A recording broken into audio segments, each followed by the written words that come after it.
you just abandon any precaution. You know, folks, something could happen here, and if it does, so what?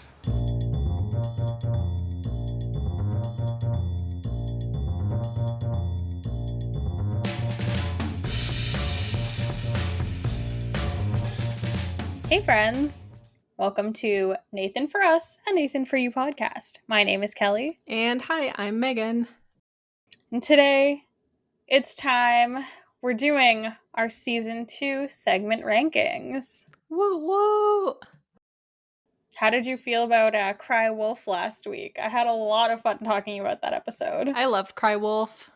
I loved it so much. And the best part is when you go into something and you don't think you're gonna love it. I really loved it. So if you skip that episode, tisk tisk. Yeah, I think we did a good job of explaining what was going on. You probably don't need to watch it and you could still follow along.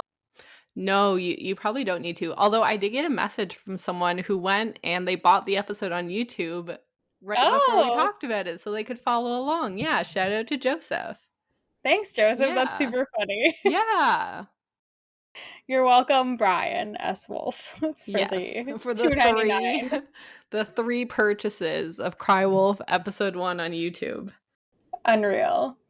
But yeah, so as I said, we're ranking every segment from season 2 today. We did this at the end of season 1. It was super fun. I feel like we had much more dissenting opinions from each other in the season 1 rankings. I'm just kind of glancing at the altogether season 2 ones right now, and I feel like we had similar thoughts this time. What if through talking about Nathan for You so much, our opinions are just merging together? We're just becoming one Nathan unit. The dream. The dream. Well, I mean, we'll see. Maybe we'll unearth some arguments while we're doing this. It's always a possibility. I do think that there's one segment that you were low on that I was pretty high on. And I have my rebuttal. Now, I do want to just say, I rewatched all of season 2 right before this. That's why I'm late. Oh my god. So right after work, I hit play. Yeah. No one can see my face because we don't record video, but it is a guest. I was like, oh, I should probably rewatch these. And then I was like, well, I guess I have to do it now. Oh my god. I did not. For anyone who doesn't know, which was probably everyone, I'm on vacation this week because I just quit my job last week and I'm starting a new one next week. So I'm doing nothing, and now I feel like I am not committed enough to the podcast because I literally did nothing all day but clean my house, and I could have been watching Nathan. I mean, cleaning your house is pretty great. I think myself posting the image for, what is it, season 2, episode 4 today shows that I am also behind on my Nathan tasks. I was like, man, suddenly the weeks keep going by. I was like, time has flown. So I'm going to be doing a mass post probably over the next 2 weeks and get out all of them. And then we'll be right back on track for season 3. Yeah, and season 3, I think we've talked about it. We've got some really fun guests who are going to come on, so. And we have some great ideas for after season 3 as well, for those in-between episodes. TBA. Yes. You'll have to tell me those later. I'm like, I just don't remember. Oh, wait. I remember one. Yeah. Yes. I think it was my idea. It was your idea. Okay. You're a regular Nathan Fielder coming up with these ideas. Well, I guess we haven't talked much about Kelly's new job, but we officially both work in the beverage space. And I guess you did at your past job too. But now we're both at a little bit smaller beverage. We're kind of running the marketing for them. So yeah, it's going to be exciting. Yeah. So if anyone has an event and they need drinks, invite your gal pals. We'll show up with those cheap bevies.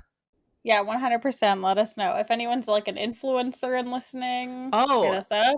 For me specifically, you'd have to be in Ontario for me to send you anything, but I would do it. Yeah, I'm in anywhere in Canada. I can send stuff, so it's going to be exciting. I mean, I'm pretty much an influencer. I do have a podcast. Yeah. I didn't mention this. I had briefly talked about the fact that when I was in a couple interviews, people had asked me about the podcast. I also was asked if we were going to be interviewing Nathan anytime soon. And I was like, he's a busy guy. Also, I don't think he knows we exist. Look, we haven't asked, so he technically hasn't said no. Yeah. He's leaning more yes than no, I imagine. I'm sure he is. There was one day on his birthday I went and I liked every single one of his posts. So I'm sure he saw Nathan for Us and was like, oh, I'm going to listen, and then reach out to these wonderful, inspirational, iconic podcast hosts and demand to be a guest on their show. And then we'll say maybe. Whoa. Whoa. That'd be bold. That would be bold. Imagine he reached out and we just were like, no, you can't come on. Oh, you know what we should do? We should get one of our friends to legally change their name. Oh, that's a great idea. I mean, you have to legally change your name soon. I'm not changing my name to Michael Richards. I can't do it. Can I interest you in Nathan Fielder? It's not a bad name, but just do it for like a week. I think it's kind of complicated to change it, isn't it? But I remember you do have to change. Like, I think you're letting another podcast decide if you change your last name. But if they hypothetically decide that you should change your last name, can I interest you in changing it once more first, since you're changing it anyway? The podcast will raise the funds if it costs money. I think you can't just like arbitrarily change your name. I think you have to like, it's a different form, I believe, when you're changing it to get married versus like if you're just changing your name for, you know, another reason, if that makes sense. Are you or are you not married to the podcast? I'm married to my job, wink, wink. I would get married to the podcast. I'm just like waiting for Colin from the other room to be like, hey. Colin has like a lot of threats. He does. You should watch his back. Yeah. All right. Let's kick this off. So, you know, there's actually a lot less segments for season 2 than there were for season 1. I was actually quite surprised. But I guess most of these ones were a little bit tighter. You know, we've got a couple that one episode is one segment. So definitely a little bit different. But kicking everything off, the bottom of the list, the lowest rated segment is from episode 8 of season 2, the Simon Sees segment. This is like the mini segment where basically Simon, the security guard who really likes large-breasted women, they're pitching his reality show to a fellow by the name of Brant Pinvidick.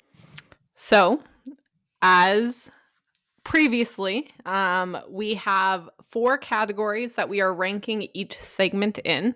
So 1 is how fun or funny is the segment, how successful is the idea, how original is the idea, and how are the secondary characters.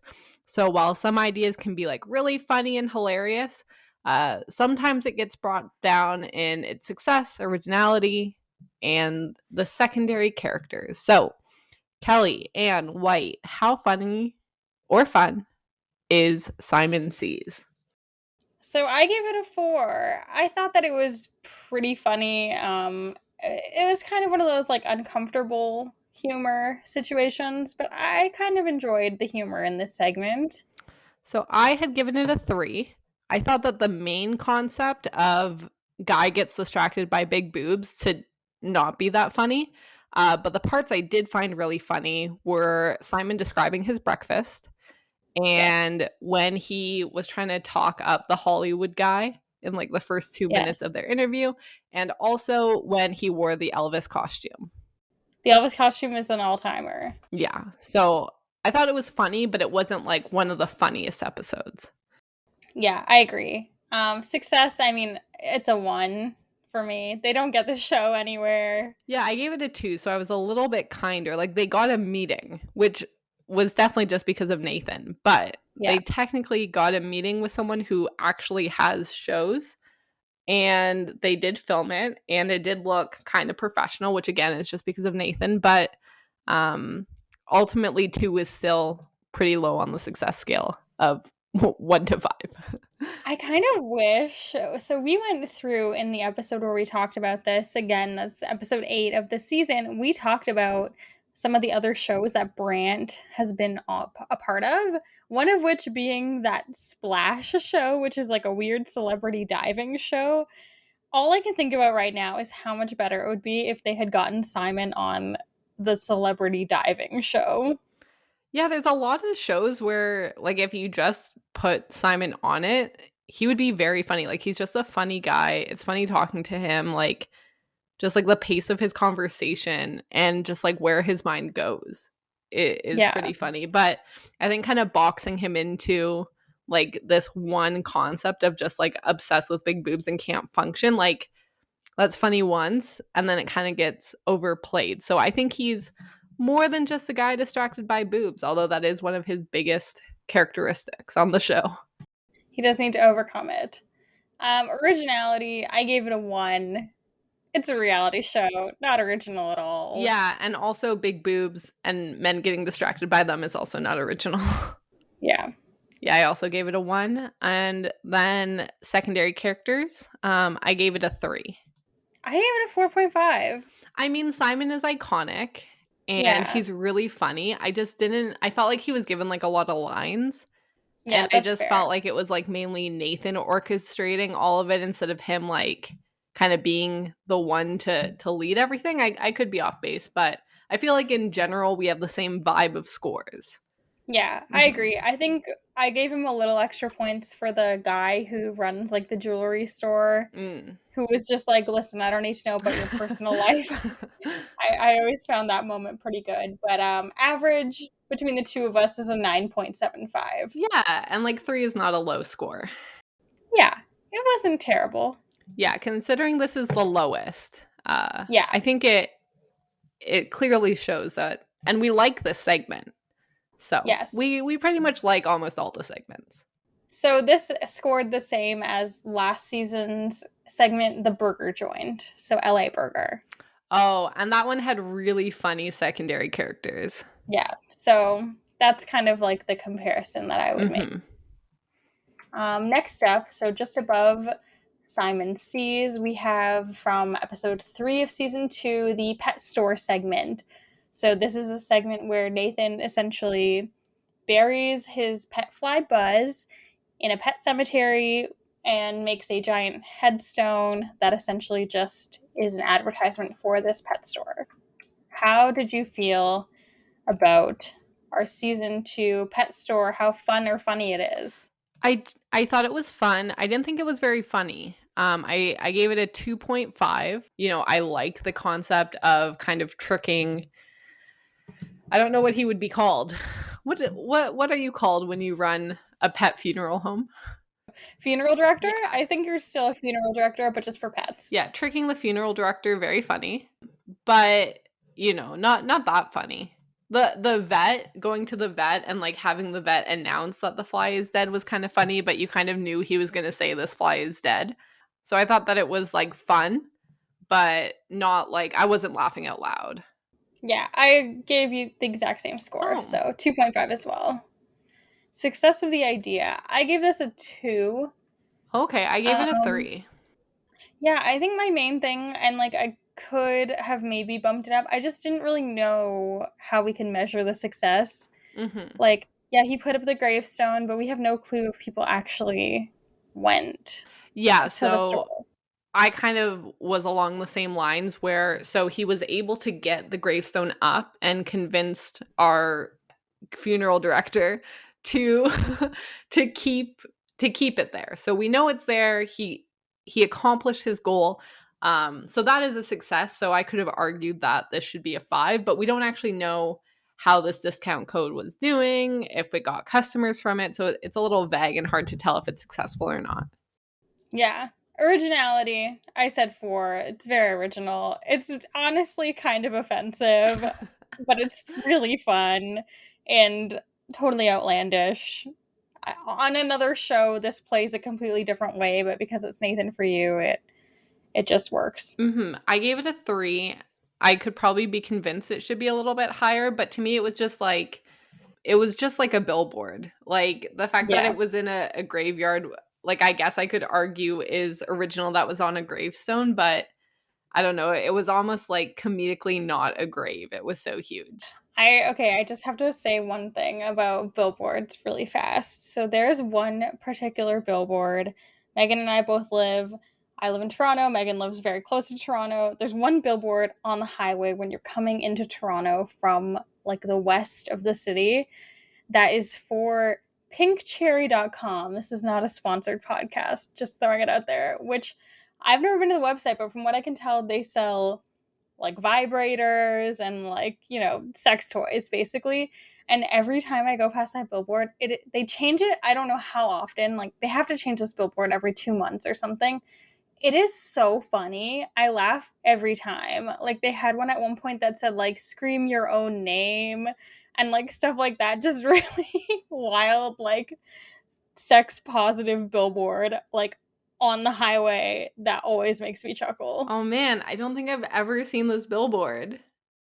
I have to remember what the latest one I'll go on is. a drive. Yeah, you gotta go for a drive. I'll see Yeah. if I can look up what the latest one was. Colin and I like always laugh when we see it. It's a great billboard. Whoever's running marketing at Pink Cherry, like you're crushing. Brava. Yeah, good work. Man, I'm excited to like come down to Toronto now.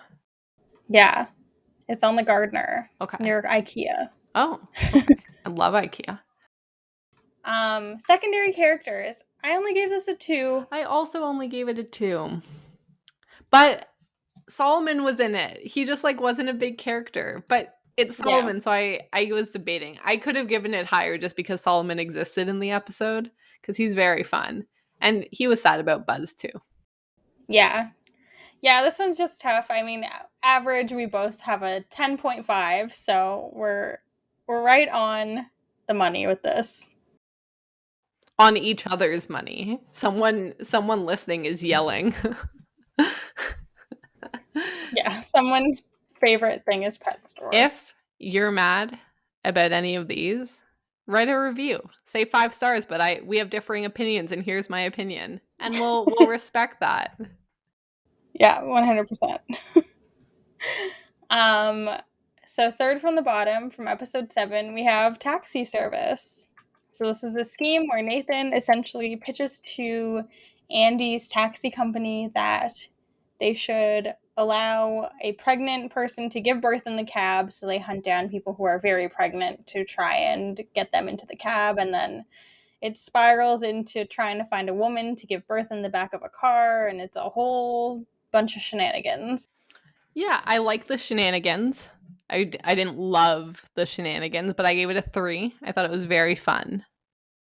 Yeah, I gave it a 3.5. I thought it made me chuckle a few times. Mm-hmm. Success. This is a toughie. Yeah, unfortunately, I gave it a 1 for success, which is probably what brought down the whole segment, because it was pretty fun other than that. Yeah, I also gave it a 1. They couldn't convince anyone to do it. I think in the episode, I did say if they tried harder, they probably could have gotten someone to do it. I think at some point, Nathan realized that they had a few issues and they didn't actually want someone to give birth, because he kind of derailed the idea a few times. Yeah. So yeah, I think if he had wanted the idea to work, they could have made it happen, which is a little bit disappointing that they didn't choose to, because I'm sure they would have found someone. Yeah, and I mean, Andy comes back in later episode, so, Andy's very funny. Andy's great. Mm-hmm. Andy's great. We'll get to that soon, I guess, with secondary characters. Mm-hmm. But originality, I said a 3. Like, I mean, a 3 too. I think people, okay, perfect. I think that they showed that they took this idea from someone else, right? Yeah. They basically were trying to extrapolate on the idea that, like, it'll give them good press. But I thought the idea of actually hunting down, like, super pregnant women to take rides was definitely creative. That part was original, I hope. Yeah. Yeah. Secondary characters. I gave it a 3.5. Like, Andy's so funny. I thought the couple, Shantae and her boyfriend, were also really funny. It Yeah. was interesting. Oh, the OBGYN who was in it was amazing. Oh my gosh, yeah, I forgot about him. Yeah. I can't remember his name right now, but he was great. Yeah, and then the part where they're like, Andy saw dollar signs, not babies. Not I babies. died. Yeah, I think my favorite part of that whole episode is when the OBGYN just like kicks the front of the car and it's just like, yeah, It it's looks good. good. Yeah, so I gave it a 3. Yeah, I thought it was very funny. I liked the secondary characters, but there's not like an iconic character that came out of it. But Andy is very funny, and he was also very motivated to make it happen. So I was a little bit sad that Nathan kind of shut it down a few times. Yeah, I wonder if that's why he goes back to the Andy well later. He's like, well, I Probably. know this guy will be down for anything. He'll be Okay, down to clown. I'm gonna change my 3 to a 3.5. Actually, Whoa. it's not that high. Yeah, I'm making it Live 3.5. I would. live update Yeah, on the he's really spreadsheet. funny. And I forgot about the OBGYN, just like randomly kicking the car and putting on like the Boston accent and then wearing like From New York. his like mechanic clothes. Yeah, you gotta sound more normal. Mhm. So I gave it 11. You gave it 10.5 Yeah, with the extra little bit. So we actually averaged out to 10.75. So very nice. yeah, I think still a very high score. Mhm. It is really funny looking at like this season versus last season. I feel like this season all of the episodes are way higher. Yeah, because even though these were the lowest and we're just talking through them, I'm like, man, I really loved a lot of parts of this episode. Why did I rank it so low? And then I was like, oh, it's because I watched it like back to back with some like really outstanding episodes. Yeah.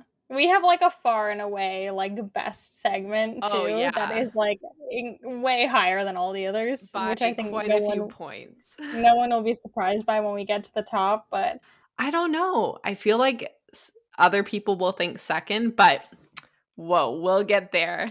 yeah, We'll get don't there. worry. No spoilers here. It might be a contender for top segment of all time, I think so. actually. Yeah. So our next one we have is season 2, episode 1. And this is the mechanic half of season 2, episode. Oh, mm-hmm. So this is the one where essentially Nathan hires a couple different polygraph operators where he says, we will make sure that the mechanics are not lying to you about how much it costs to fix your car. And that's kind of the basis for this episode. Mm-hmm. So I gave it a 2.5 for fun/funny.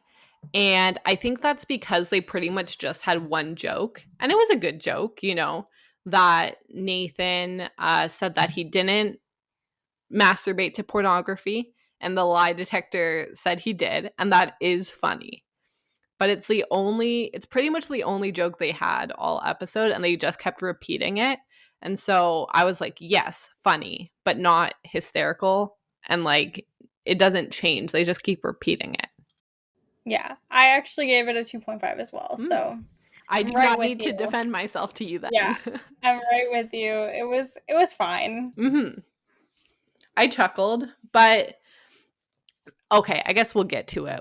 How successful is the idea? Now, I gave it a 3, but I don't think it drew in any customers, which is my issue with it. So, like, yes, the lie detector functioned, apparently.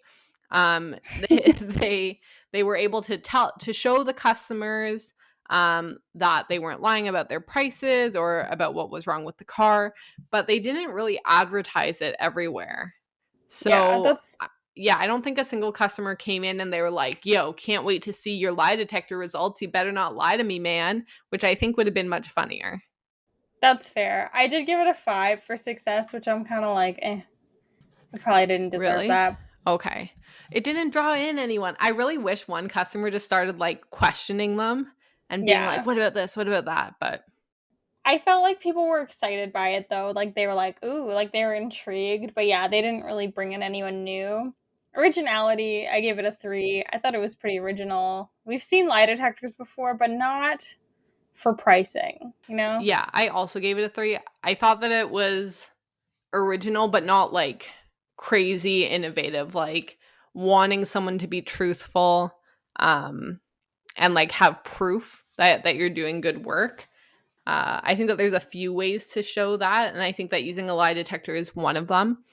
Like, not that I know anything about cars, but there is one mechanic in town who one time when we went, like, they'll like take you under the car and like show you and explain everything to you, versus like if you go to Canadian Tire, they'll just say like, here's what's wrong, this is the price. So it's not like I can guarantee they aren't lying, but I'm just like a lot more confident that they're not. So I think that there's a few things you can do to show that you're doing things fairly. And the lie detector is a fun way. But I also think it's very difficult to show that the lie detector operator is being truthful. Like, if you're hired by this business and you want to show that they're doing good prices, I don't know if I would believe the lie detector technician. That's fair. I mean, he had the polo shirt Oh, that is said that? that he was the polygraph guy from whatever company. Oh, okay.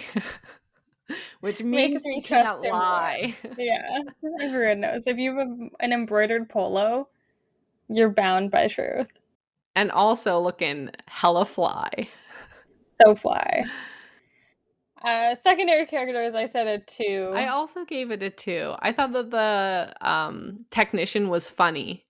Yes. But I thought that it was Nathan doing all of the legwork to make him funny by like really pressing him and calling him out. Like, if he had just said, yes, I have masturbated while watching pornography, the guy would have just moved on. But Nathan had to like nag him and like bust his balls and like really get at him, right? That's true. But yeah. I mean, you're right. No, not I don't want, necessarily. I feel like I don't need to argue that much for mechanic. It's like the still Well, wait, bottom don't we 4. have the same score? I gave it a 12.5. Oh, okay. Yeah. Yeah. I gave it a 10.5. I'm a little higher than you. So average out 11.5. It's actually tied for our next highest one, which is the biggest discrepancy we have Oh in the no. whole season. And this is the focus group segments. This is a segment where we have I think it was 4 or 5 people who are riding in the back of a cube van who are helping Nathan try and rehabilitate his image. Yeah. Wait, did you think it was not funny? I thought it was pretty funny. So I gave it a 4. I thought it was super funny. Okay, I feel like we don't have a big discrepancy then. I gave it a 3. We'll get to the discrepancy. Successful of the idea. I gave it a 1. Okay. It was not successful at all. Nathan tried to change. They gave him all these tips. They put him in the V-neck. He went to Brian, and what did Brian say? Brian called him the Wizard of Loneliness. It did not work at all. Okay. Was the only goal to impress Brian?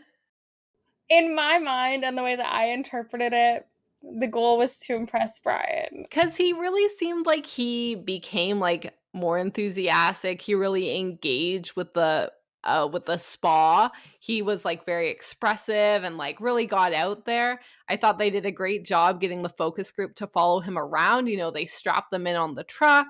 They were able to portably show this focus group what Nathan was working on. So I thought finding a focus group and having them successfully give like pointers, which I thought were good pointers. And you know that no matter what Nathan went in looking like, Brian Wolf in no world is going to be like, wow, you're so suave now. You And never like know. today, that V-neck might not be like the look. But like back then, I feel like it might have been the look. Listen, I owned that V-neck. I know. But it wasn't successful to What me. situation would Brian have been like, wow, you're so different now? There's nothing he could have done. Maybe if Nathan was able to seduce like Brian's wife, I don't know. That's the only thing I could think of. That would be a way funnier episode. I would live for that. Oh my god, I'm so mad that didn't happen. I wish Nathan had tried to impress Brian Wolf's wife and then record it and show him being like, man, your wife thinks I look great. She thinks I'm hilarious.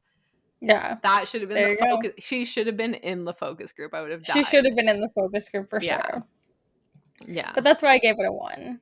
Okay, originality of the focus group. I gave this a 1. We've seen them do focus groups on Nathan before. And this one, while funny, I just felt like it was not the most original thing. We've seen Queer Eye before. We've seen lots of like makeover shows. So it just, it was not the most original idea to me. Yeah, it wasn't that original. I did give it a 2, not quite a 1, because I thought it was, a little bit fun to take the focus group on the road, strap them in the back of the truck, drive them around. They were able to give like live feedback while he was interacting with like store owners and actually like mid-bit, which was very fun that they were able to give him like instant feedback. But yeah, not that original, nothing like particularly exciting. Yeah. And then secondary characters, I gave it a 4. We Yeah. love Brian. We love everyone in the focus group. Them telling him the V-neck was fine, and then later doubling down and being like, no, the V-neck was too low. It's great. Everything is great with the characters. Yeah, I also gave this a 4. Brian Wolf is outstanding. I mean, he got his own spin-off show, so is anyone surprised? And the focus group was hilarious. Like, never has anyone backtracked so quickly. Like, I am so shocked that nobody was like, hey, I think you look great. Who's this random man anyway? Like, Yeah. it's so funny how immediate they like walk back like days of work and following this man around. They're like, no, I would never say that. So I thought it was hilarious. Also, like, their commitment to being like, yes, you can strap us to this van is so I wild. wonder what they were paid.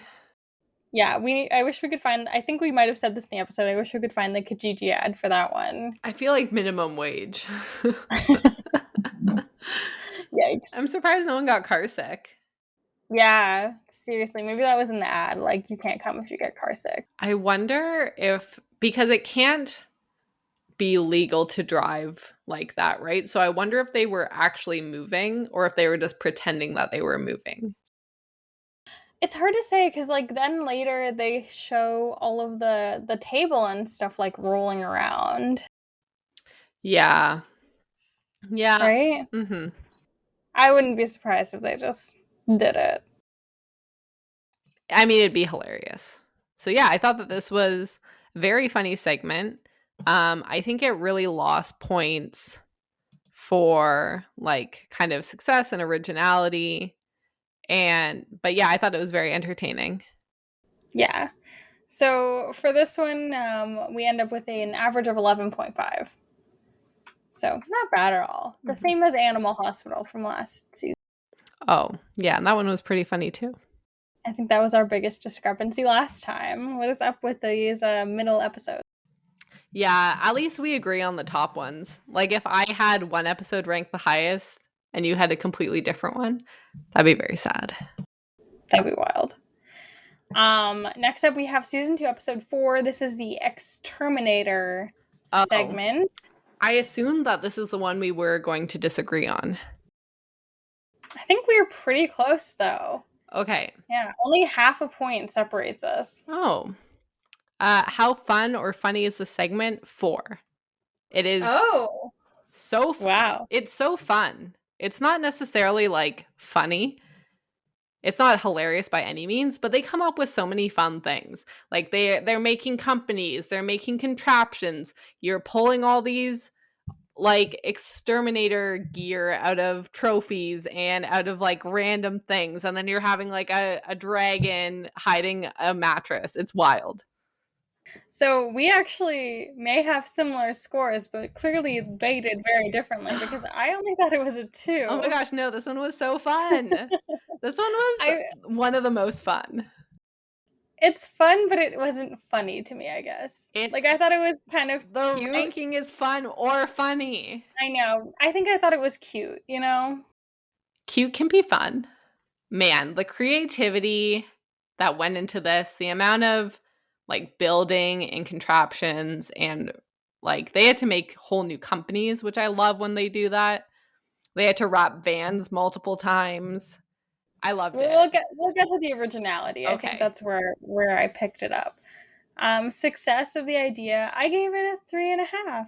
I was like, it was kind of successful, and Nathan kind of had to trick the hotel owner into signing that contract.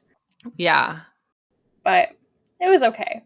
I mean, I feel like they were able to successfully disguise all of their equipment, get in and out of the hotel. It really seems like they came up with an idea for everything. Um, I felt like they, as far as like their trial video goes, it seems like they really kind of covered all their bases of, how are they going to clear rooms that already have people in them? How will they get out mattresses? How are they getting each person in? What will the truck look like? How are they making it look like they're receiving an award? So I gave it a 4. Okay. Originality of Exterminator. I gave it a 4. I thought it was pretty original. We had a lot of different aspects going on. I think you kind of touched on them. We have all of the different ways that they were moving stuff into the hotel and moving the mattress out, the rewrapping of the vans. It was a pretty original scheme. Yeah, I gave it a 3. I didn't think it was the most original, but I thought, they had aspects that were original. I haven't ever had the need to look up an exterminator, but I wonder if something like this has been used in that space. I'm sure that other companies, disguise themselves as other things if they're undesirable. I don't have a great example. Um, but yeah, I thought it was fairly original. I just couldn't put my nose on it being the most original idea. Yeah. Which maybe if I had watched it then, I would have thought that. But watching it this year and having to think about its originality. I just escape rooms exist, disguising things, hidden compartments, they just seem so common. I don't know. Your escape room expertise is affecting this rating, I think. Yeah, I could probably raise its originality for sure. Yeah. Do you think it's pretty original? I think it was fairly original, but again, I also did these on one pass. I just went with the first kind Your of. first instinct. Yeah, I just was like, oh, this is what I think. Mm-hmm. Secondary characters. I gave it a 2. Yeah, I gave it a 1. I didn't think that anybody really stood out. And the one kind of funny bit about the person signing the contract when he didn't really agree to it, I feel like they did that much better in a different episode. So Yeah, I felt like for sure. that idea wasn't original or particularly funny because they had already done it and they did it so much better the other time.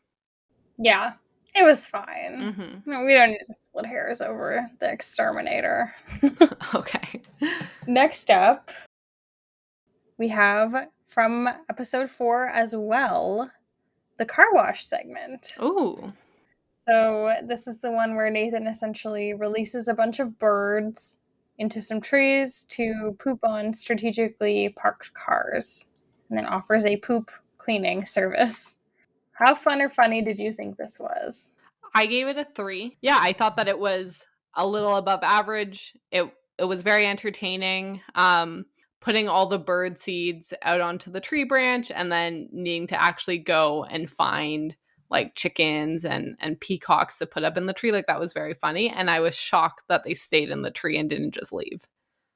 Yeah. I only gave it a 2.5. I actually didn't think it was that funny. Yeah, it was kind of fun. Lots of birds in the tree. It was mainly entertaining how Nathan would stop cars underneath it and then immediately give them a coupon to the car wash. And nobody was like, hey, you clearly work for them, gets out of car and look at all these birds you put in the tree. I feel like this would have been a hilarious segment if people called him out on it and would get out of the car and notice that that's what he was doing. But people were just like, oh yeah, thanks, and would go to the car wash without asking anything. Yeah, people were way too chill about this. Yeah. I also think this segment suffers a little bit because this one and Exterminator, they're both from the same episode, and there's one other segment that we haven't gotten to yet, which is way stronger than both of them. So I think they are not as good when you compare it as well. Yeah, I was definitely higher on Exterminator than you were, but the other segment this episode was the segment of the episode. Yeah.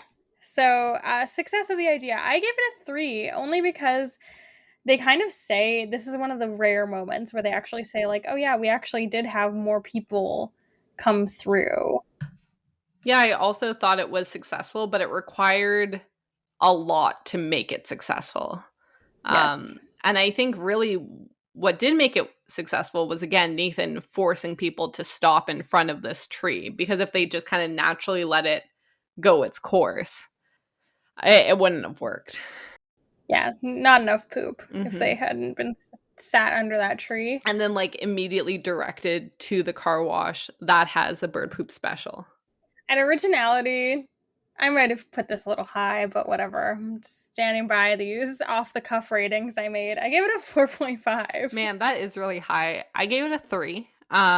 Because I thought, yes, it was original, but I think the concept of causing a problem that you get to solve is not as original. So it's like the bird aspect was like wild and out there, but I think like going and making something messy that you need to clean if you're like a cleaning service, I don't know. I gave it a 3, which was still, it's still high. Yeah, I think for me, like, what bumped it up was, like, the birds and, like, putting the chickens in the tree and Yeah. putting the peacock in the tree. Like, that was so out there, and I thought it was just super original. I also think I kind of lumped in the end where Nathan forces them to give him Employee of the Month. I think I Oh, also yeah. kind of lumped that in here. That's Um, very funny too. And he's like, everyone give me a pat on the back. Secondary characters, I gave it a 3. They're good. They're pretty good. I gave it a 2. Again, I thought Nathan was doing all the work. Like the guys patting him on the back at the end. That was funny because Nathan asked them all to pat him on the back. They didn't like go do that on their own. I don't remember any secondary characters' names from this. I feel like Nathan was like the episode. I will say I considered the birds part of the secondary characters. Okay. The birds shoulding, really up the ante for me. So I bumped it up a little because I thought the birds deserve some recognition. Yeah, again, if like any person had like commented on it or interacted with them in any way, but they just sat there and no one even noticed them. No one Like was no one like, was like, "Why is there hey. chickens? Why is there a Yeah. peacock in that If tree?" there was like one comment acknowledging their existence, that would have gone a long way. No one acknowledged them at all. I don't think I've told this story, surprisingly, but one time Colin and I we were at a coffee shop in Brooklyn, and we were like, whatever, Was I there? getting no, this was when we were there when we got engaged, and we like were in Oh. this coffee shop, and it was very hipster. Someone came in with like a little cat that was Ooh. like dressed in an outfit that they were like holding, which was like hip enough. And then while we were sitting like, just like looking out on the patio or whatever, someone was literally walking a pigeon. What? Yeah. Because like pigeons can be pets. Like my parents own pigeons. They do like flips and stuff. But Like I, Mike Tyson owns pigeons. does he? Yeah, Mike But Tyson Mysteries. oh my god. But I've never heard of anyone like walking a pigeon. I'm pretty sure they were walking a pigeon. Should you own a pigeon as a pet? Probably not. Just let them be. I don't know. I mean, like, you do you. Like we don't The really intentionally own pigeons. Like someone who like if they're like in an area, they don't like to leave it. I think the story is that my stepmom's friend needed somewhere to put them, and we have like a lot of outdoor space at my dad's house, and then once they were there, it's like we're not leaving, and if you try to drive us away, like we're flying back here kind of thing. So it's like, okay, it's fine, just leave them. ugh, pigeons.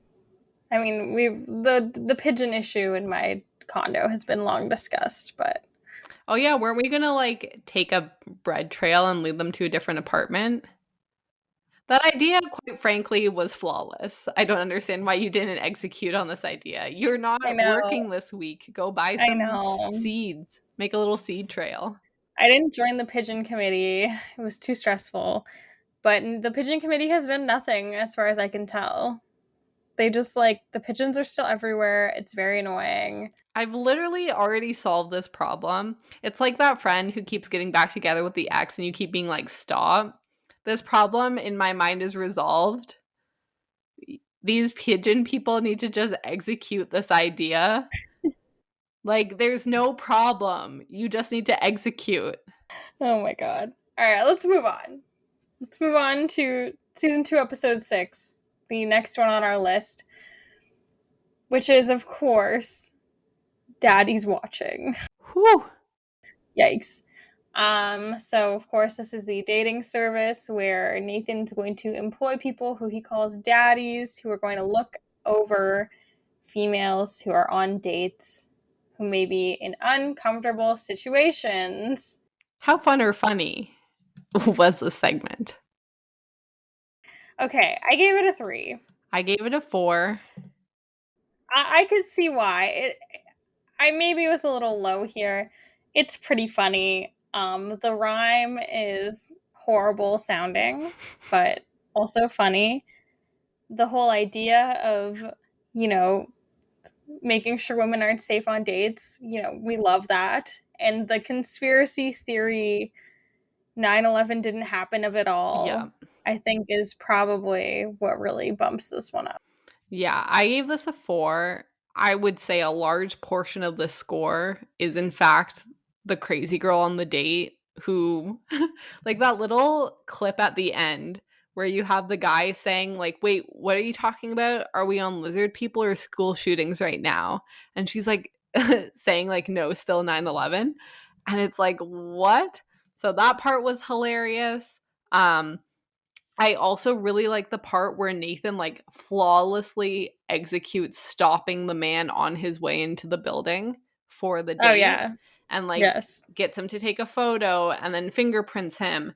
I think you can see how great an actor he is when he hires someone else to try to mimic what he just did and just completely falls apart and fails and does it so poorly. Like there are a lot of parts of the segment I thought were hilarious. Yeah, it's not a bad segment by any means. Success of the idea. So I gave it a 3. I also gave it a 3. Yeah, I think when Nathan pulls it off, it was very successful. I mean, obviously, we see kind of one date and then a second almost date. And as far as we know, the women feel safe. So I guess that's success. But realistically, like, this is not going to work out unless Nathan's your daddy. Whoa. Yes, please. Oh no. Yeah, I think it's incredibly difficult to decide what success means. He successfully watched their date and was able to monitor them in disguise. I guess nothing bad happened, so we can't tell, but like he did everything he said he was going to do, so I gave it a 3. The other guy was not successful. Yeah. So it's he's kind very of bad. I threw it in the middle.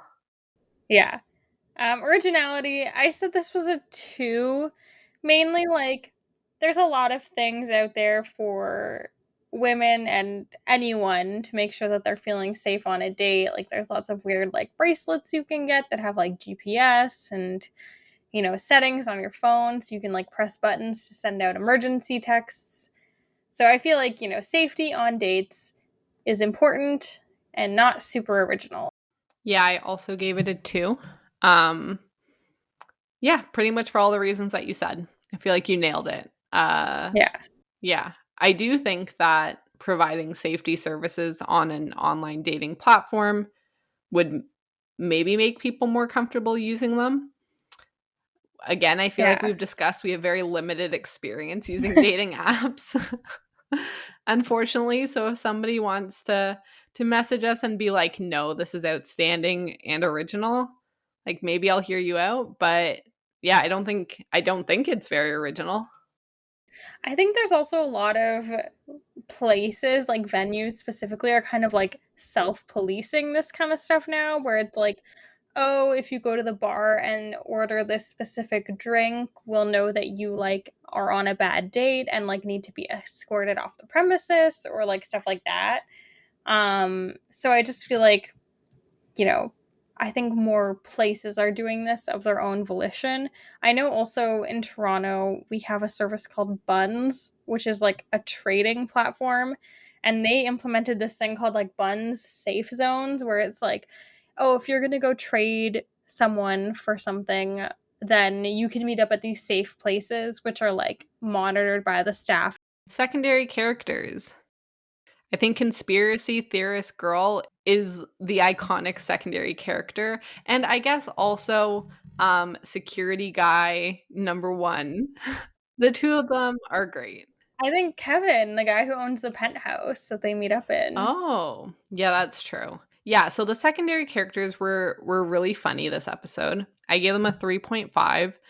Had any of them been like recurring and like big characters in the series, I feel like my ranking would have been higher. I just have a hard time giving like a 4 or a 5 if they don't come back for some reason. And maybe, I mean, these people were hilarious.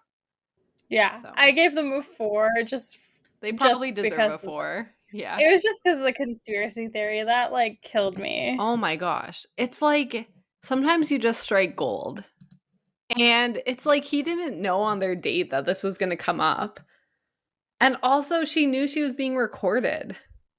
And she was like, this is my time to shine. She was like, "This is a good time to bring this up right now." Okay, next up, actually tied with Daddy's Watching with a 12.25 from episode 8, Toy Company. Let's doink it, baby. Oof. Oof. So, how fun or funny is this segment? I gave this a 3.5. Yeah, I was in a similar ballpark. I gave it a 4. I think part of what is so funny is like one, the toy is very stupid. Yeah. Nathan is very mean about how stupid the toy is, and the owner of the toy company is such a dick. Yeah, I think all those things plus the focus group destroyed me. I thought it was so funny. Yes. The kids like immediately changing their mind. We have the return of Santa Claus Yes, just James being Bailey. horrible to children. Yeah, we have the funny commercial. I think part of what makes this so high is there was just so much going on in the episode. And I think sometimes longer episodes end up getting a bit of a bump because there's like you can find something really funny that stands out. Whereas like this one, there's just so much going on. Yeah, and I think part of it too is like Nathan's trying so hard to prove it to the owner of the toy company that like, no, I can do this for you, that he Mm-hmm. really like goes all in. Yeah. Success of the idea. I think this is probably where it loses points. I only gave it a 2.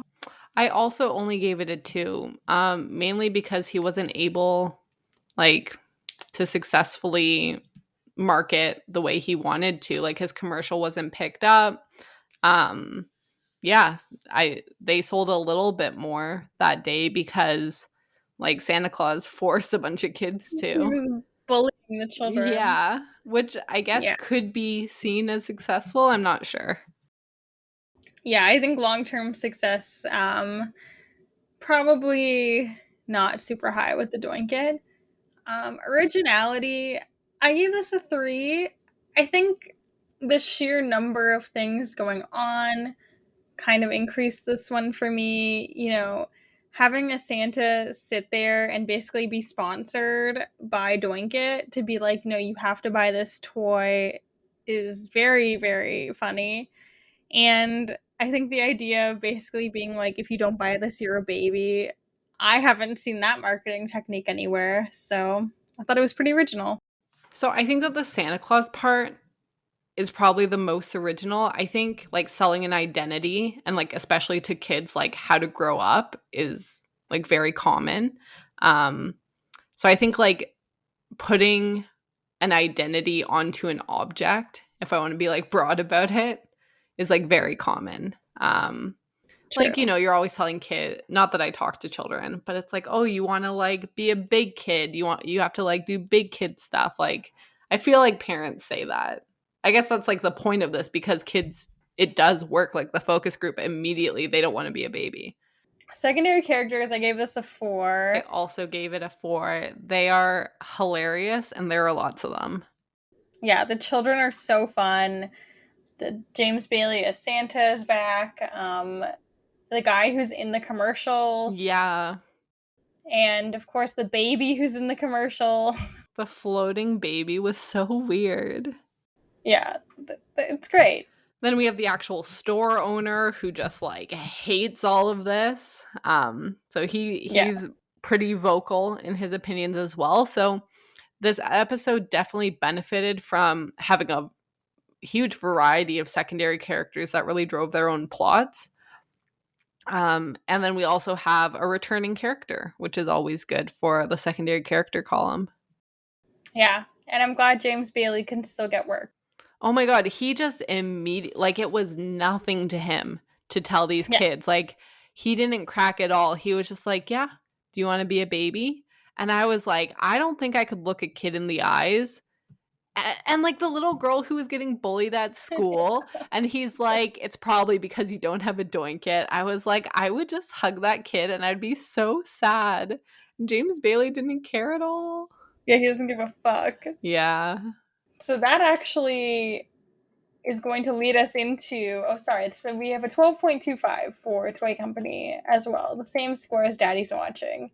And that's going to lead us into our top, technically 9. You know what? In Who Wants to Be a Millionaire, where it's like, woo, woo, woo, woo. Yeah. That's what we need. That's how I feel. Lower the lights, baby. I hope everyone's ready. Do you have your phone a friend? We can call Sherry. It's late at night and she will be panicked. She will panic. She's probably asleep. So our 9th best segment is from episode 3. It's the maid service. Oh, that's kind of surprising to me. But again, we have a variety of ratings. For how fun or funny is the segment, I actually ranked it pretty low. I gave it a 2.5. I only gave it a 2. Oh, yeah, it wasn't that funny. And it wasn't that fun. No. But you know what? That's how our rankings work. Successful. Very. I had to give it a 4. Yeah, I also gave it a 4. You know, they had a lot of maids. They got the job done quickly.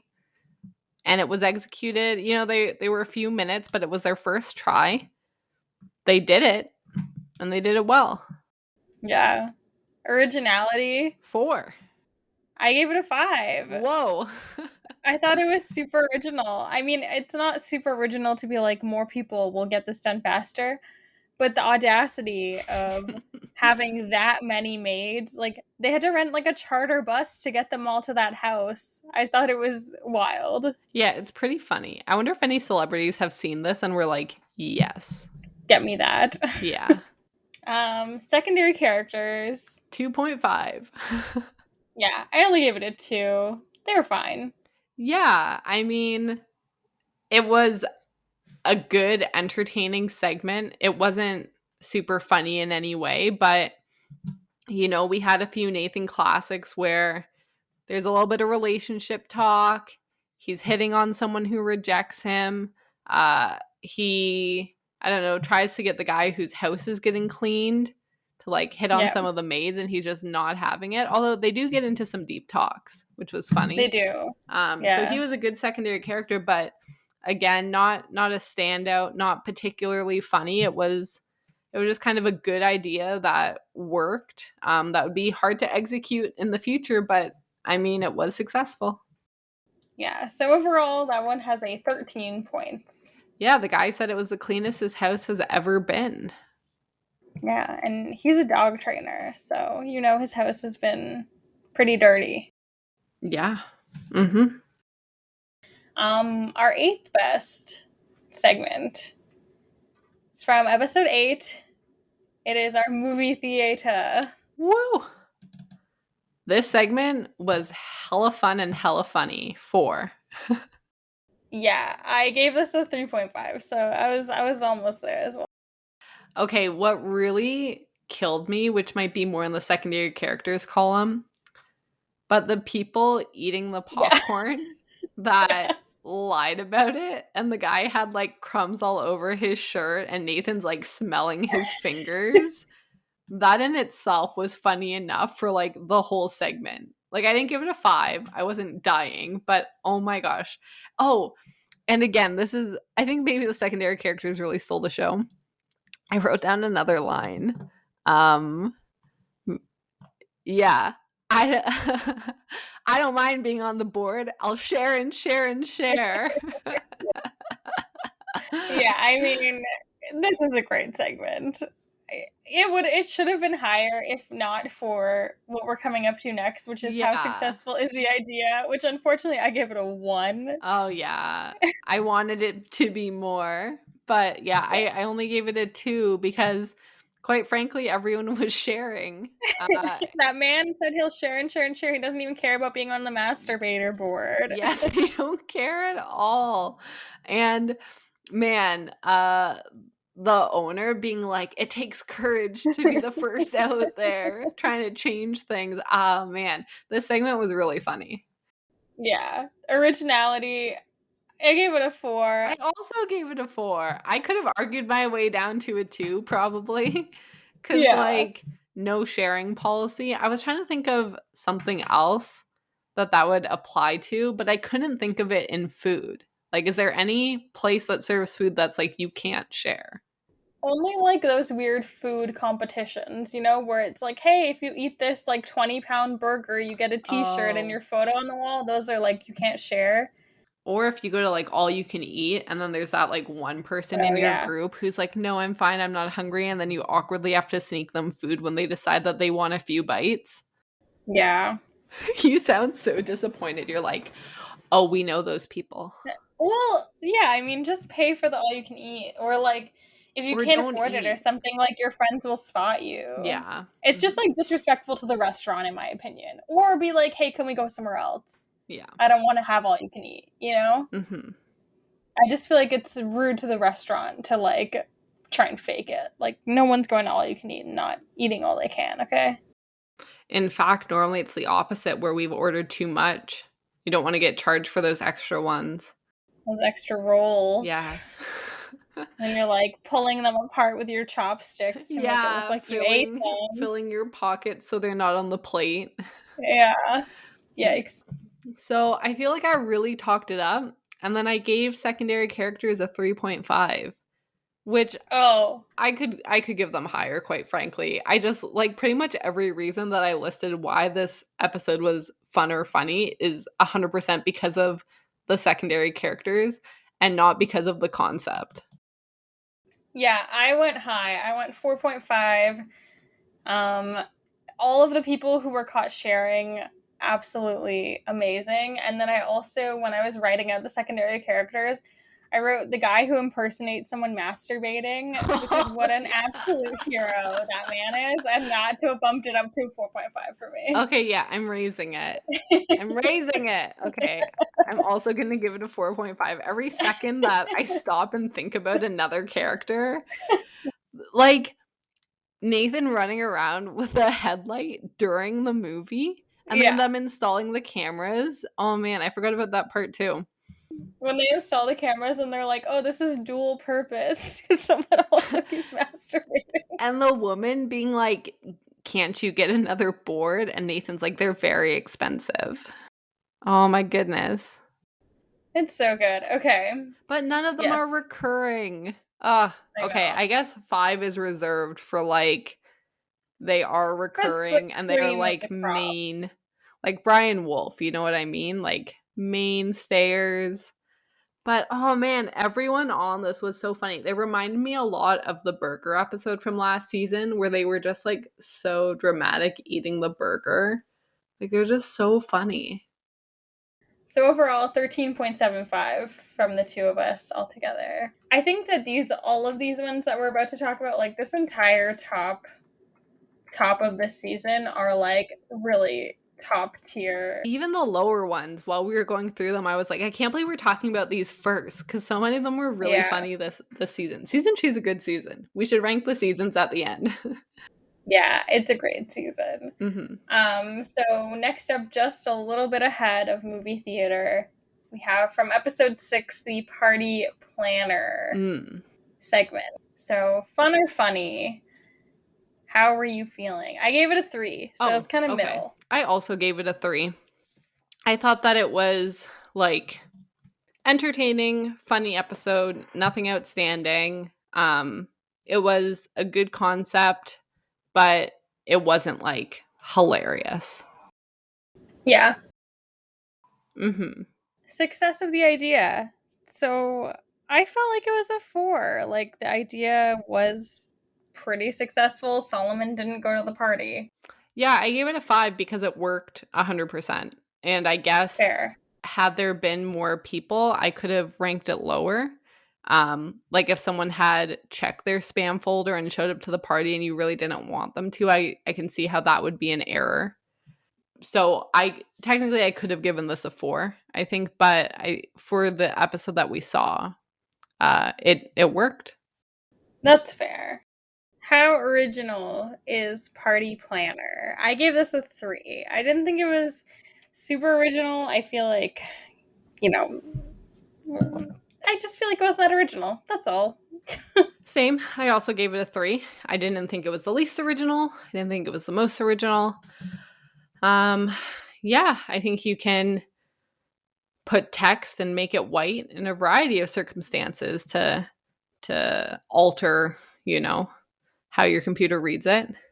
So yeah. Secondary characters. 3 for me, which I feel like, I know it's a little low because we have Solomon and we have William Heath, aka the Bill Gates impersonator. Yeah. But I just kind of was like, they didn't really shine as much. We do have the great line from Bill Gates talking about how he had to be circumcised twice. That's literally the line I have written down. I was like, Bill Gates, 2 circumcisions. Yeah, so I gave it a 4 pretty much based on that. Yeah, I thought it was entertaining enough. Solomon was fun. But yeah, they weren't at the top of their game. Yeah. So, we've had a couple of switcheroos with the placements of things. But next up we have Hot Dog Stand from episode 7. And this one I think we were pretty close on as well. Yeah, inevitably there's one category that this segment fails in, I think, but yes, it's so good in every other category. Yeah. At least on my ranking. So for how fun or funny is a segment, I gave it a 4.5. I went for a 4. I probably could have bumped it up to 4.5 because it is very, very funny. I mean, I think we talked about it a lot when we talked through the episode, but it's very memeable. Jonathan's obviously a star. We'll get into that. Yeah, anytime there's a character who makes the episode, it's hard to not love. Just the whole concept of getting to skip other people in line, hilarious. The reasonings that they had come up with, hilarious.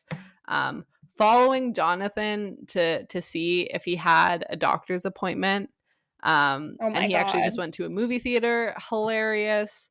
Yeah, how Jonathan was just sitting there on his phone for 45 minutes, the audacity. Absolutely. Success, I think this is probably where it falls a little short. I said 2. We have no way to prove if this actually brought more people in or anything. The friends at Pink's were not down to continue this, so. Yeah, I gave it a 2. It looks like 1 or 2 people skipped the line, but certainly probably wasn't the reason that they were there, as Nathan had to go down the line asking people if they qualified. So it looks like he was going to people who were already waiting in line. They seemed very successful on their own. They had a super long line. They didn't like this idea. They shut it down pretty quick. But yeah, this is kind of where it lost marks. It wasn't very successful. I think 2 was even generous. Yeah, originality. I mean, I think the originality of this really comes from the list of reasons. So I gave it a 4, mainly based on that list.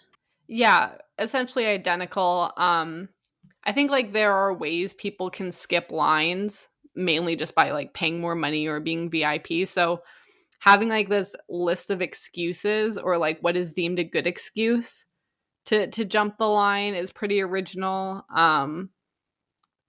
But yeah, there wasn't a lot on the idea itself because we kind of move away from it fairly quickly, but I also gave it a 4. Secondary characters, Jonathan makes the episode. Yeah.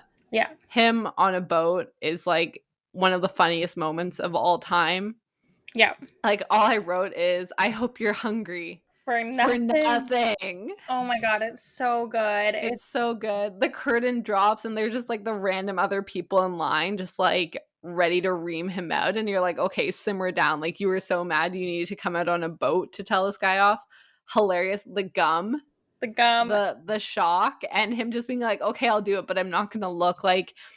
And Jonathan is truly irreplaceable in this role. You put anyone else and they're just not gonna go with any of this, right? So yeah, it's so funny. If it had been more successful, we would have given it higher points for sure. In the end, it ends up with 14.25, so certainly not bad at all.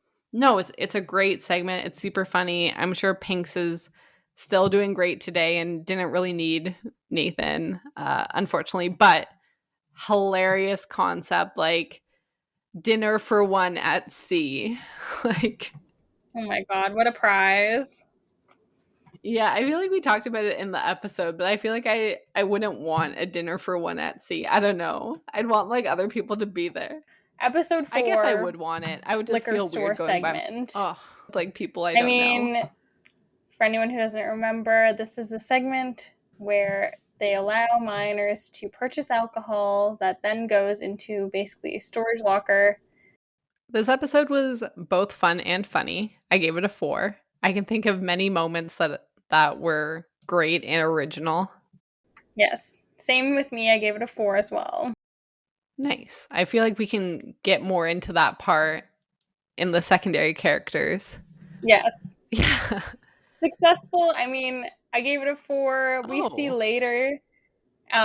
We haven't gotten there yet in the season or in the series, sorry, but someone does come back to get their alcohol when they turn of age in one of the special episodes of Nathan. So to me, that's success, baby. I gave it a 2. I thought that probably the 3 bottles or whatever he sold was the only drinks that he sold. And I feel like they probably had to like really contain it. So like, this is not a business model he can continue, but I guess they did earn money from minors purchasing alcohol. So yes. I guess I could raise it. I'm going to be honest. I'm going to lower my success a little bit, and I'm going to up my secondary characters. So the score isn't going to change, but I think I rated the secondary characters a little bit low. Oh man, I ranked them very high. Originality, I give this a 3. Okay, I gave it a 4. I've never heard of trying to sell minors alcohol and being a legitimate business and holding it. Like, that seems like a very clever, well, I don't know if clever, but it seems like a loophole that I have not seen exploited before. Yeah, it's definitely a loophole. I guess I was just kind of like, all minors are trying to get alcohol early. Those fake IDs. Fine. Yeah, like fake IDs exist. I wonder if my success should be higher because technically he was like, they were able to sell minors alcohol, which is crazy that they were legally allowed to do that in some way. But this is not something that they can do. Yeah, and show it on TV. So it was like bulletproof. Well, we don't know how many customers it actually brought in, right? Like, which we'll get into like the secondary 3 characters. Because they did send out someone to try and bring people in, and we don't know how many were actually brought in. But so I gave the secondary characters a 4. I also gave them a 4. Connor is one of my favorite secondary characters of all time. He's so funny. Here, wait, let me find my notes on it. Yeah, I mean, even just like looking at the list of secondary characters that I have here, we have Joe, who's the male entertainer, of course. That comes in with the stripper policeman. Yeah, Connor, the teen actor. Anna, who's the fundraiser for like the softball league. So Nabil, who owns the liquor store. There's a lot of good people. Yeah, and all of Connor's lines just being like, internet is dope, like teachers suck, Yeah. but the internet is cool. And wearing like a backwards cap, like, man, he really stole the show. Yeah. I thought pretty much all the secondary characters in this episode were like pretty flawless. I would give this a 4.5 actually. And I really feel like I should Uh-oh. up the success.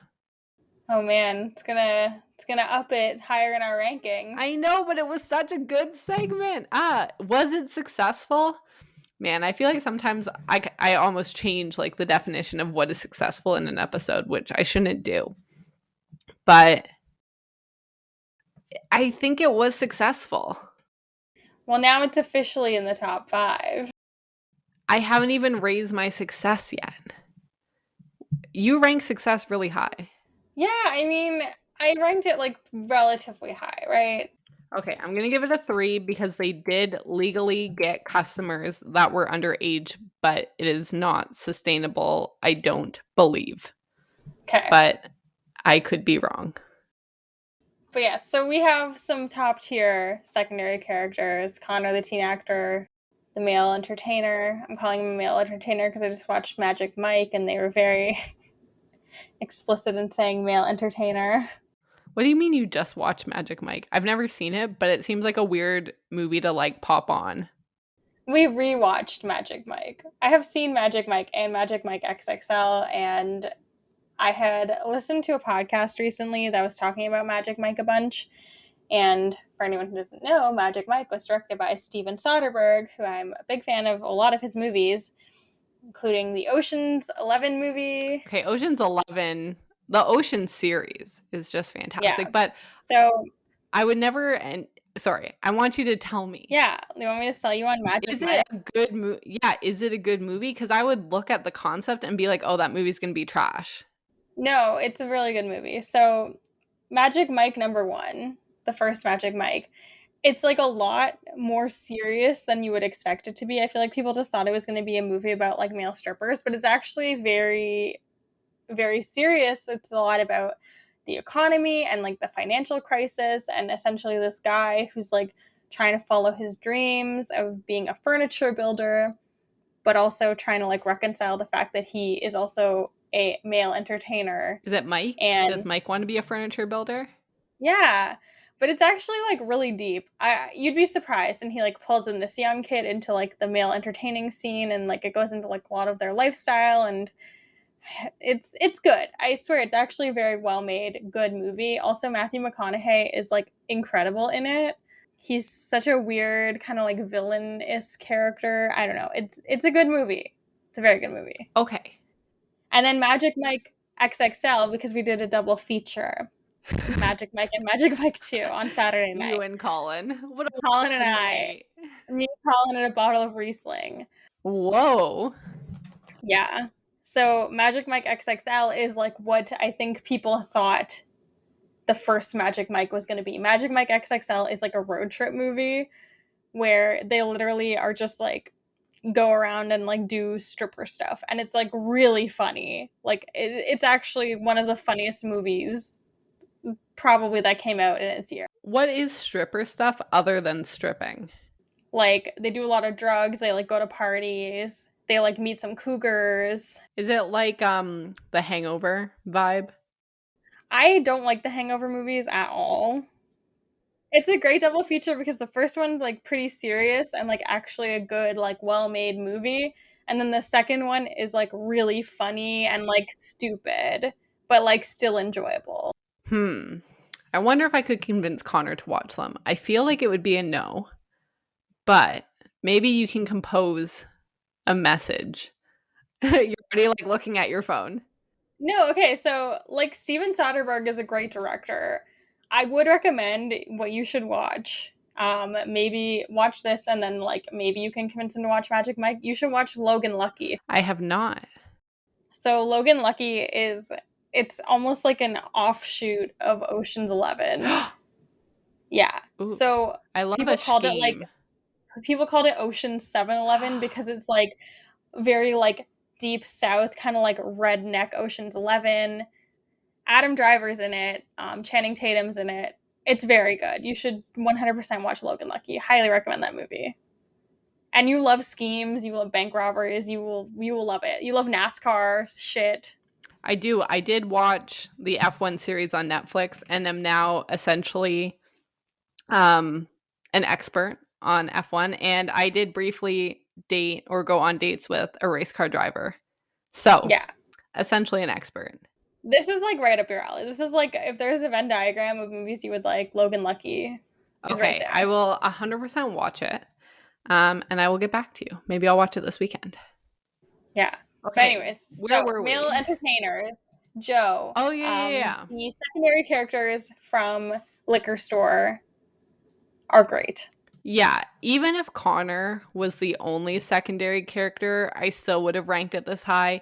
All the other characters are just icing on this delectable secondary character cake. Just such a good episode. Hilarious. Yeah. Okay, Great segment. we didn't talk about it, but how funny was like the pretend living room setup where they could take photos with the booze? Oh my god, it's so good. The little photo shoot that they would do. Yeah, when we talked about it in our episode, I feel like we were like, yo, people would eat that shit up these days. Oh, yeah. Yeah, definitely. Yeah, hilarious. So, with the change in ratings, this actually did get bumped up a little now. So, we'll talk about one that now technically is below Liquor Store, which is the one from episode 2, the East LA International Film Festival. Okay. Now, I feel like talking about Souvenir Shop and 11, Yeah. I am just saying up front, my ratings will probably change. And I do have a question because we might have to talk about them together. Does the fact that ELAIFF, the fact that it exists at all, mean that Souvenir Shop deserves a 1 in the success category? Like the fact that that segment even exists, does that mean that the first segment was not a success? So I was kind of debating that too. I'm like, should we just talk about them together? Because like they're kind of one entity, right? Yeah, I wasn't sure. I had a hard time distinguishing between like, especially for the secondary characters. Yeah. I was like, what counts as which character being in at what part? And is them being in the shop for section 1 and then them actually being in the movie for section 2? And like any jokes that they make in one section like cannot be applied to the other. So it was a little bit hazy. So for me, I ranked like the film festival part just as Nathan trying to win A the film award. festival. Yeah. Yeah. And I didn't count like the movie. And I kind of counted the movie, aka the web, as everything that happened in Souvenir Shop. Including we'll the actual, like the video shown of the movie? No, I just kind of disregarded that part. Okay, so we're talking about the film festival first still. Yes. Okay. So I gave it a 3.5 for funny. I also gave it a 3.5 conveniently. So it was both fun and funny, but it wasn't hilarious. I like it anytime Nathan has to come up with a new company or overcompensate for a different idea and therefore needs to just like take things way too far. I know you said you weren't counting the actual film, but I did mentally and still am. And the web is funny. And I think it's mainly funny because anytime the Bill Gates impersonator talks about Microsoft in any way, it's just hilarious. It's like Connor talking about the internet. It's like they've never been near a computer in their life and just have no idea what's happening. Yeah, it's pretty good. I agree. Success, I gave it a 4.5 because Nathan engineers his own way to win the award. Yeah, I did give it a 5 for success because, yeah, he successfully won an award and it was official somehow. Yeah. Originality, I gave him a 5. Oh. You know. I thought you would give it if you told me to guess, I would say you gave it a 1. And I don't want to get too deep into conspiracy theories or anything like that. But if you don't think people are just making award shows to give the people they like awards, you live under a rock. It's all who you know and who you like. And so I just feel like, and don't get me wrong, I put it in the middle. I gave it a 3 for originality because I think doing it on a small scale is probably, it's elaborate at the very least. Yes. But I'm sure that people invent things to give themselves credit in all walks of life. Yeah, if anyone wants to talk award shows, that's like one of my favorite things in the whole world. I follow them very closely. But you think this was very original, so elaborate. I mean, I thought that the idea of inventing your own awards show and like I think the whole thing that kind of went into it where he even like invited other people was very original. Finding the YouTube video of a guy just like farting or whatever, I don't know. I thought it was pretty original, I guess. So, that's where I'm at. That's a fine place to be. Secondary characters, I gave this a 3. But the secondary characters were great. Again, I thought that the Bill Gates impersonator specifically was very funny this episode. Again, I tried to like keep the jokes in their columns as far as souvenir shop, which I ranked higher for secondary characters, but they pretty much had the same characters. So I could easily give them both a 4. So I'm open for options here, but I guess Allison, I believe her name was, the girl that makes out with me. Yeah, the actress. She would probably only be in the award segment, and she was very funny, and that segment with Nathan was very funny. So really, I could give this a 4. Yeah, I mean, to be honest, I only gave it a 2. I do think she was good. And I think that the industry judge that they got was pretty funny. They're like, oh, yeah, you were like on this script. And he was like, no, I was the script supervisor, uncredited. But I just think like it wasn't blowing me out of the water. These secondary characters, they're fine. But overall, we have a 14.75. And I think we can kind of just roll right into what we think is the stronger half of the episode, the souvenir shop section. And this is our third favorite segment of this season. Which, again, just to clarify, I do find other segments funnier, but this one also hits with originality and success, which is a hard combination. See, this is actually probably one of my favorite of all. Like, I rated this one the second highest out of all of the season 2 segments. I rated it pretty high as well. I actually rated it higher than anything from season 1. Oh, I couldn't give you that information. I guess I could check. I gave it a 14.5. What did you give it? 16.5. Okay. So I wasn't as high on it as you were, but again, it was very funny. I liked the instructions that Nathan gave to people, saying like, you are a very wealthy like person. Yes. You need to go shopping. So the concept was good. The secondary characters were good. It worked, they got people to purchase it. Again, there is the question that I have of, was it successful if they had to like really double back and actually make the film and do all of this? Because had they known that they would have to at the beginning, I'm not sure if this is the idea they would have picked, because yeah, I just question if the success should be a 1 or if it should be a 5, quite frankly. So in my mind, the goal was to get people to buy stuff at the store, which they were able to do. But it right? wasn't legal the way that they did it. But could people really have done anything? I don't know. Would anyone have really gone after them? I highly doubt that. That'd be pretty expensive to like sue Nathan for like the $100 you spent, Like it would cost way more to hire a lawyer and get on this. Yeah, that doesn't make it successful to be like, haha, you could not afford to sue me, therefore I get your $100.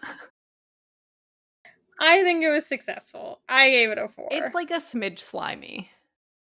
Oh, it's super slimy, but it's also hilarious.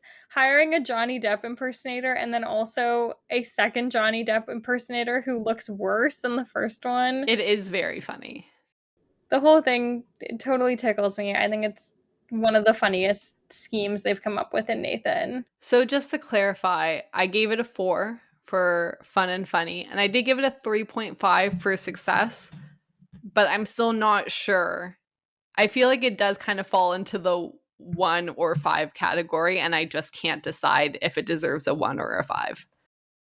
Yeah. I mean, I gave it a 4.5 for fun funny, 4 for success, 4 for originality, and 4 for secondary characters. I gave it a 3 for originality because I think making people do something by pretense of being on TV or for a famous person is like, I think people do that all the time on reality TV. True, but they usually don't spend their own money. That's true.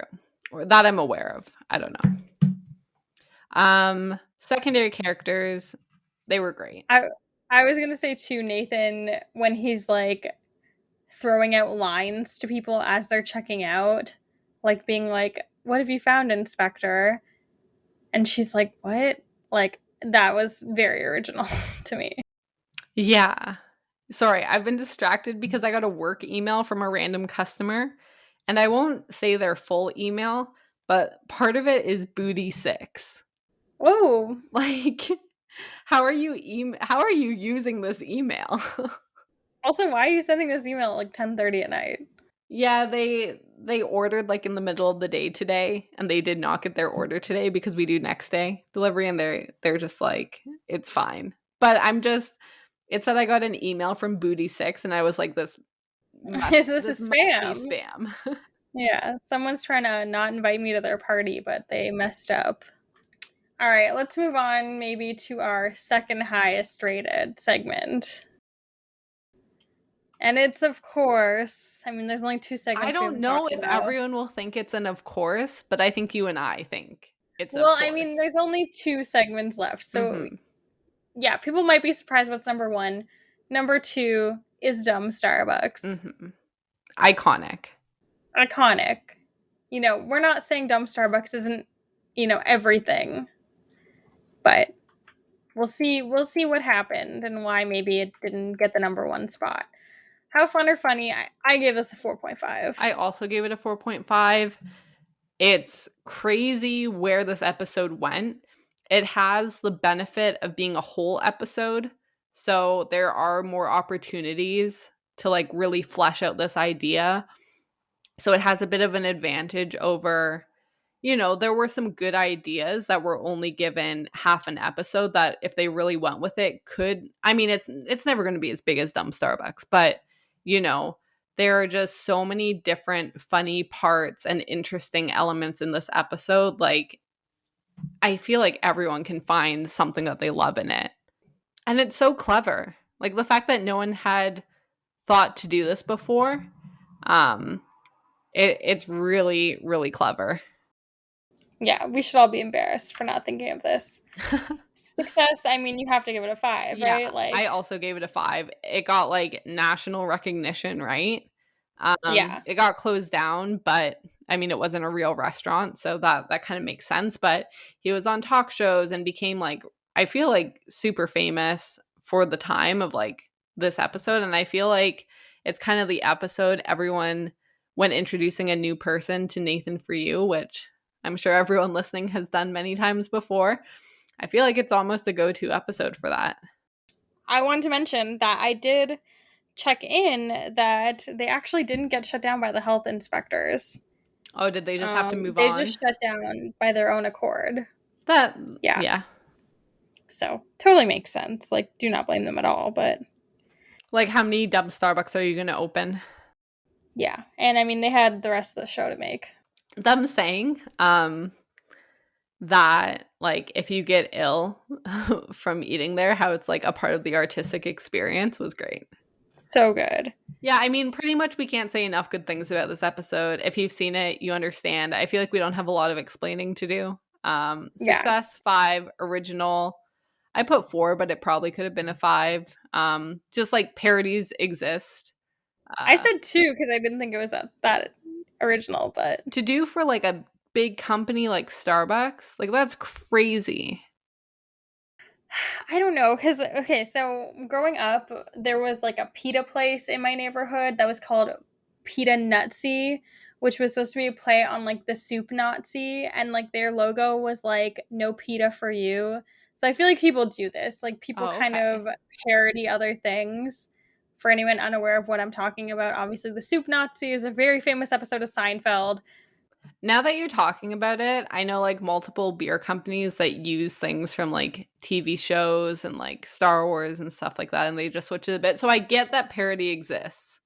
Yeah, that's the only reason I rated it low. That's just my defense of my rating of 2. That's fair. That's fair. Your defense is heard. It is making me feel wrong about my high rating. Don't feel wrong about your 5. Did I give it? Stand by it with conviction. I gave it a 4 for the originality. It just seemed original to me. It But is maybe I'm original. wrong. I don't know. No, I think you're right. I think we're both right. Like, It is both very original and shocking and also unoriginal. yeah. Secondary characters, I mean, I gave this a 4. I feel like the employees at Starbucks are super funny. Elias, the guy who owns the Helios Cafe, is really funny. We have the lawyer who Nathan jumps over the table to try and get the paper back from, plus all of the different, people from the news. Like, I just feel like it was very successful. Are very good secondary characters. Sorry.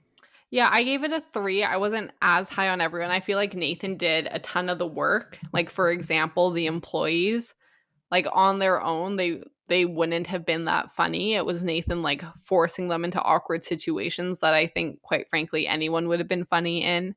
Um Nathan like went and made all these songs. Man, I was watching the show today and the one about shaving, Oh, shave Shave tonight. Tonight. I'm like playing it and Connor starts singing along and like knows the lyrics. I was like, what? So the music is iconic, which is not a secondary character. Again, that's just Nathan doing it. Nathan made the whole like art pop up. Um, the lawyer again was very funny, but again, like Nathan kind of handed him the bit and put him in an awkward situation. I think I really love it when secondary characters like forge their own path and make their own story. That is its own plot point. And here, Nathan really forced all of the plot points. So overall, we rated this a 16, which is very high. Yes, I gave it a 16.5. Yes, I gave it a 15.5. Mhm. So excellent episode, iconic, we stan. But zoom, or like Number doo-doo. 1. The number 1 segment of season 2. I mean, it And it was a runaway, was quite a runaway frankly. winner. Like, so much higher than all the others. You all know it's coming. Obviously, it's the ghost realtor.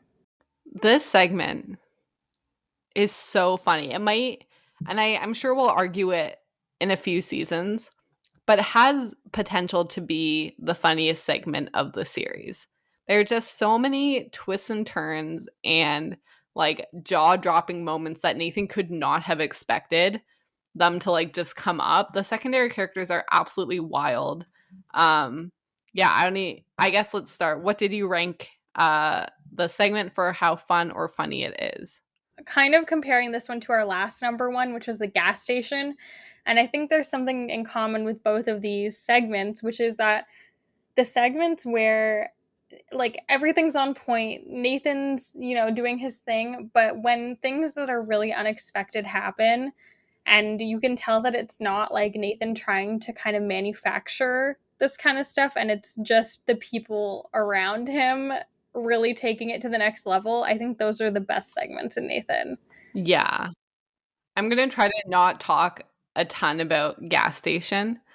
Because gas station was so funny. And I think again, yeah, there's a lot of similarities where Nathan's like really not expecting the secondary characters to start talking about something or they start doing something and he's being the one that's forced to roll with it and he's put into situations that he wasn't expecting, which normally he has so much control over the episode that I think that that's when it's like at its best. And there are so many situations. I mean, Yeah, I gave it a 5 for how fun or Yes. funny it is. I also gave it a 5. I think Yeah, it's it's hysterical. so funny. And, like, no matter how many times I see it, I still laugh so hard every time. Yeah, Sue is just a wild woman. Yeah. I think it floors me, and I don't know if they cut it out, but when Nathan pitches this idea of you're going to be the ghost realtor, and she just kind of says yes and doesn't explain how she feels about ghosts or any of her backstory with it, how she just like is like, oh yeah, sounds good, and goes with it, and it kind of gets revealed. Like if Nathan genuinely didn't know that before, it's just insane. The Yeah. incubus, are you kidding me? Like getting choked by a ghost in Switzerland is iconic. And she's so into it. Like, she's so into being the ghost realtor. Oh my gosh, she's still the ghost realtor. Thank God. That's the We need other her. thing. Yeah, that's the other thing. Like she lives and breathes this. She does this today. Yeah. Like yeah, it's crazy. Her needing to explain to someone actually shopping for the house that there's an incubus who like rapes women and has sex with them until they die, and she like just said that with a straight face. Nathan wants a bigger penis and wants his hemorrhoids fixed, like Sue's back pain where she like actually looks like she's having an exorcism, and Nathan's like, is she okay? Did you hurt her? Brother Carlos, the painting. The painting, it's iconic. Like, it's so funny. Twists, turns, it has everything. Successful. I gave it a 3.5. I probably could have gone higher because Sue still does this. I guess my only thing is, do we think people seek her out for her spiritual realtor? Yeah, I gave it a 4 because I think she still does it. So I think perhaps now she might be known for it. But before then, I think she already had house bookings before they even knew that this was going to be the shtick. So she was like, hey, I know we want to get this exorcist in, but I want to show the house anyway. So she already had bookings, and that's what they were showing. It's not like people were calling her saying, like, I heard you give ghost free houses. Like, I need your help. I really need my next home to be ghost free. List trauma experiences with ghosts, you know? So Yeah. perhaps today that's something she does. And if so, hilarious. But I don't think that's why people were going to her. Yeah, she was already successful before the idea. Hopefully. Originality. I said 4. I also said 4. I think ghost hunters exist. I haven't, again, I'm not like a ghosty person, but so I don't think people I don't know if there were realtors that existed who were specifically marketing to people who don't want ghosts in their home. There might have been. It seemed pretty original to me. Yeah, I mean, I know there's a lot of people who specifically look up, like, if there's been a death in their house and, like, that kind of stuff. I know, like, our realtor sent us lots of articles if we were, like, gonna go look at a building that, like, if there was some kind of weird, like, one of the ones we were gonna go see, there had been, like, this sketchy fire that it seems like one of the builders had set. So, definitely, like, realtors are out to help you for the most part, like, as long as you find a good one. The ghost aspect is not something I had seen. I will say now I have seen a lot of people posting pictures on like social media of like places that have like for sale signs, and then it'll have like a little sign above it that says like not haunted. Is that because of Sue though? The cultural impact of Sue Stanford and secondary characters, I mean, it's a 5, baby. Oh, I also gave it a 5. Sue is like top tier. Yeah, She is like throwing you twists and turns. She is engaging. She is bringing you the story. She's doing everything we need for this episode to be successful. And she's accepting naked paintings were from Nathan, which is, she's just a nice lady. she didn't Also, have to do that. yeah, if you had anyone else in her place, this episode would have been a complete flop. Like Yeah, she's irreplaceable. yeah, she's iconic. Yeah. And that's only Sue. we've got a lot more. Ron Bard, Yeah. parent Yes. who believes OJ is innocent. Yes. Rest in peace, Ron Bard. Yes, we have brother Carlos.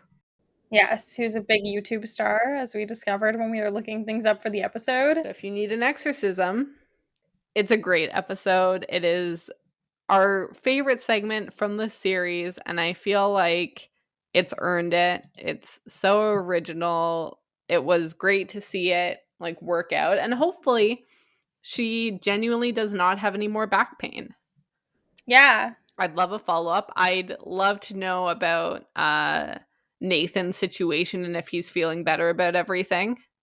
His hemorrhoid demons have gone away. Yeah, and how brother Carlos is like, oh, I don't say that word much, and Sue looks so concerned. She's like, oh, and Sue like also played it cool when Nathan wanted the penis demons gone, who were impacting size, and Sue was just like, yeah, She's like, that's fair. yeah, you get better. Like, I'm here for you.